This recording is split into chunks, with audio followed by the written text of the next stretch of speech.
নমস্কার বন্ধুরা, আমি সুস্মিতা মায়ের হেসেলে আপনাদের স্বাগত জানাই। আবার চলে এলাম নতুন দিনে নতুন একটা রেসিপি নিয়ে। আজকে এই রেসিপি এঁচোড়ের নিরামিষ এঁচোড়, সেটাও আবার গোবিন্দভোগ চাল দিয়ে। একদম নতুন একটা রেসিপি নিয়ে আপনাদের সামনে চলে এসেছি। আর এঁচোড় কাটা থেকে কি কি মশলা দিয়ে এই নয়, এ তো অসম্ভব সুন্দর লাগে এঁচোড়ের রেসিপিটা। এইভাবে একবার বানিয়ে দেখুন, বাড়িতে বারবার কিন্তু এইভাবেই বানাতে ইচ্ছা করবে নিরামিষ দিনে। এঁচোড় কাটা আপনাদের সঙ্গে শেয়ার করে দিচ্ছি আজকে। হাতে দেখুন একটু সর্ষের তেল মাখিয়ে নিলাম। হাতে ভালো করে সর্ষের তেল মাখিয়ে, বটিতেও কিন্তু একটু সর্ষের তেল মাখিয়ে নিয়েছি। আর এরকম মাঝখান থেকে কিন্তু এরকমভাবেই চিড়ে নিলাম। চিড়ে নিয়ে আমি একটা বেশি করে জল নিয়ে নিয়েছি ডেকচিতে, তার মধ্যে এইভাবে দিয়ে দিলাম। আর ভালো করে আটাগুলো ধুয়ে নেবো। সব থেকে ভালো হয় এইভাবে ফালা করে নিয়ে কলের মুখে যদি আটাটা বেশ এই যে আটাটা সেটা কিন্তু ধুয়ে নিলে, তাহলে কিন্তু খুব সহজেই এই আটাটা ধোয়া হয়ে যায় আর আটাটাও কিন্তু চলে যায়, হাতেও লাগবে না। এবার আমি একে একে পিস করে নেব। আপনাদের ছোট কি বড় আপনাদের সাইজ মতো এখানে কেটে নেবেন। তা আমি একটু বড় সাইজ করেই কেটে নিচ্ছি। দেখুন ওপরে কাঁটা খোসাগুটা আমি ভালো করে অনেকটাই কিন্তু এখানে বাদ দিয়ে দিচ্ছি। বাদ দিয়ে এবার এই মাঝের যে শিরাটা থাকে সেটাও কিন্তু অনেকটাই বাদ দিয়ে দিতে হবে। এইভাবে আমি কেটে নিচ্ছি। একটু বেশ বড় বড় সাইজের আমি করে নিচ্ছি, যেহেতু প্রেসারে সিটি দিয়ে নেব তার জন্য একটু বড় সাইজের করে নিচ্ছি। এইভাবেই কেটে নেব এঁচোড়টাকে। আর এই এঁচোড়ের রেসিপিটা একদম নতুন রেসিপি, একবার বানিয়ে খেয়ে দেখবেন গোবিন্দভোগ চাল দিয়ে। আর গোবিন্দভোগের আলাদা একটা ফ্লেভারও থাকে, সেটা কিন্তু অসম্ভব সুন্দর লাগে খেতে। আর এইভাবে একবার বানিয়ে দেখুন নিরামিষ দিনে। এঁচোড় যারা খায় না তারাও কিন্তু খেতে বাধ্য হবে। দেখুন কত বড় সুন্দরভাবে এঁচোড় কাটা হয়ে গেছে। আর হাতে কিন্তু যে এক্সট্রা আটা আছে সেটা কিন্তু আমি আরেকটু সর্ষের তেল দিয়ে একটা কাপড় দিয়ে আমি কিন্তু মুছে নেব। তাহলেই কিন্তু হাত থেকে যে এক্সট্রা আটাটা বা বটি থেকে যে আটাটা সেটাও কিন্তু সহজেই চলে যাবে। দেখুন এইভাবে কিন্তু একটা কাপড় দিয়ে আমি মুছে নিচ্ছি। আর এটা যদি আমি এখন হ্যান্ড ওয়াশ দিয়ে ধুতে যাই তাহলে কিন্তু আটাটা খুব একটা যায় না, তার জন্য আগে এরকম কাপড় দিয়ে মুছে নেবেন, তারপর হ্যান্ড ওয়াশ দিয়ে হাত ধুয়ে নেবেন, তাহলে দেখবেন হাত একদম পরিষ্কার হয়ে গেছে। আর এইভাবে কিন্তু বটির গায়েও এই কাপড় দিয়ে আমি আটাটাকে মুছে নেব। আর আগে একটু সর্ষের তেল মাখিয়ে নিয়েছিলাম, তার জন্য কিন্তু খুব সহজেই বটির গা থেকেও কিন্তু আটাটা মুছে যাবে। এইভাবে এঁচোড়কে কাটবেন, দেখবেন কোনো অসুবিধা হবে না, খুব সহজেই কিন্তু এঁচোড় কেটে ফেলতে পারবেন। আটার ভয়ে অনেকজনা এঁচোড়ের যে আটা থাকে সেই ভয়ে কিন্তু এঁচোড় খেতেই চায় না। এবার এঁচোড়টাকে ভালো করে ধুয়ে নিয়ে আমি প্রেসারের মধ্যে প্রায় তিনটে মতো সিটি দিয়ে নেব। তিনটে মতো সিটি দিলেই কিন্তু সুন্দর এঁচোড়টা সিদ্ধ হয়ে যাবে। এবার দিয়ে দিলাম একটু জল আর একটু দেবো পরিমাণ মতো লবণ আর একটু দেবো হলুদ। এইভাবে নুন আর হলুদ দিয়ে সিদ্ধ করে নিলে এঁচোড়ের কালারটা কিন্তু খুব সুন্দর আসে। আবার পরিমাণ মতো একটু জল দিয়ে দিলাম যাতে নুন আর হলুদটা ভালোভাবে ভিতরে চলে যায়। এবার মুখটা লাগিয়ে নিয়ে আমি 3টে সিটি দিয়ে দেব। দেখুন সুন্দরভাবে এঁচোড়টা সিদ্ধ হয়ে গেছে। দেখুন কতটা সুন্দর সিদ্ধ হয়েছে, আপনাদের দেখিয়ে দিচ্ছি। এতটাই নরম হয়েছে কিন্তু একটা একটা হয়ে আছে। দেখুন আপনাদের একটা হাতে আমি টিপে দেখাচ্ছি, দেখুন কতটা নরম হয়েছে। এইভাবে সিদ্ধ করে নিতে হবে। আর রেসিপিটা করার আগে একটা স্পেশাল মশলা আমি এখানে বানিয়ে নেব। সেটা হলো 1 চামচ গোটা ধনে, 1 চামচ রাঁধুনি আর 1 চামচ গোটা জিরে। এই রেসিপিটার এটা কিন্তু একদম মূল একটা মশলা বলতে পারেন। মশলাটা বাড়িতে এখানে তৈরি করে নিতে হবে। এরকম ঘরোয়া কিছু দিয়ে ঘরোয়া যেগুলো থাকে যে মশলাগুলো সেগুলো দিয়ে করলেই কিন্তু এই রেসিপিটার একটা সুন্দর একটা মশলা বানানো হয়ে যাবে। দেখুন সুন্দরভাবে আমি মশলাটাকে ভালো করে কিন্তু ভেজে নিচ্ছি। রাঁধুনির একটা সুন্দর একটা ফ্লেভার কিন্তু থাকে, আর সেটা ভেজে নিলে কিন্তু আরও সুন্দর বেশ ভাজার গন্ধটা আসে। তার জন্য আমি এখানে এবার তুলে নেব। দেখুন সুন্দরভাবে ভাজা হয়ে গেছে, কালারটা পুরো চেঞ্জ হয়ে গেছে। আমি তুলে নিচ্ছি অন্য একটা বাটিতে। এবার শিলনোড়াতে এটা কিন্তু আমি ভালোভাবেই গুঁড়ো করে নেব। এবার কড়াইয়ে চাপিয়ে দিলাম। কড়াই চাপিয়ে দিলে পরিমাণ মতো আগে সর্ষের তেল দিয়ে দিলাম। আর রেসিপিটা আমি সম্পূর্ণ সর্ষের তেলে বানাবো, আপনারা সাদা তেলেও বানাতে পারেন, তাতে টেস্টটা একটু আলাদা হতে পারে। এবার পরিমাণ মতো আমি আলু দিয়ে, আলুটা কিন্তু খুব কম পরিমাণে দিয়েছি, আপনারা পারলে এখানে বেশিও আলু ব্যবহার করতে পারেন।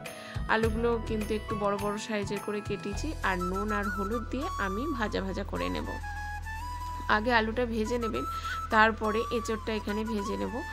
কেননা যেহেতু এঁচোড়টা একটু ভালো করেই কিন্তু সিদ্ধ করা আছে, এঁচোড়টা বেশিক্ষণ কিন্তু লাগবে না, খুব তাড়াতাড়ি কিন্তু গলে যাবে নাড়তে চাড়তে। ওর জন্য আলুটা আগে ভালো করে ভেজে নেওয়ার পর এঁচোড়টা এখানে দেবেন।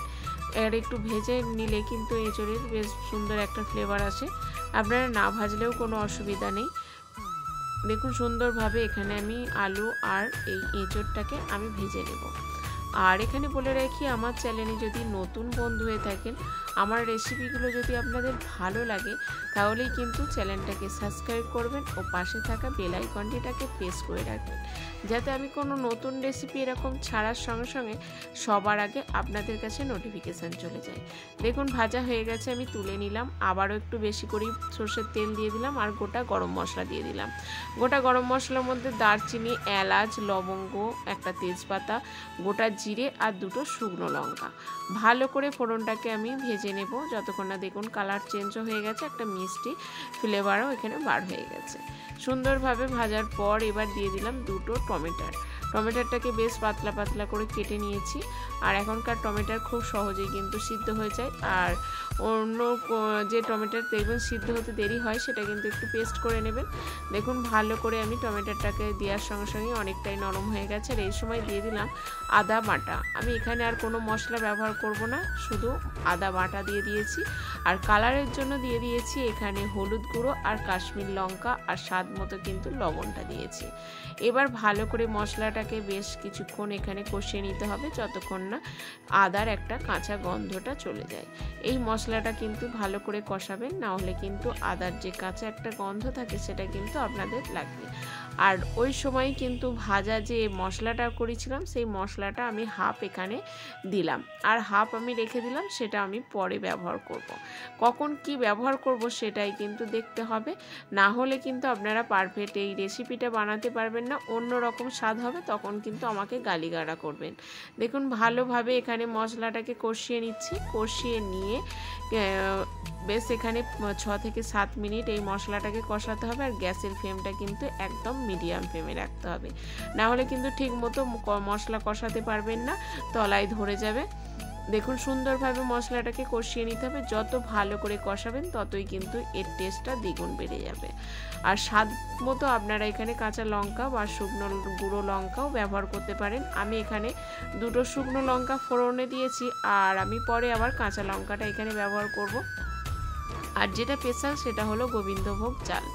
গোবিন্দভোগ চালটাকে আমি 1 মুঠো প্রায় জলে ভিজিয়ে রেখেছিলাম রেসিপিটা করার আগে, সেটাই আমার ভালোভাবেই ভিজানো হয়ে গেছে। আর একটু হাফ বাটা মতো করে নেব।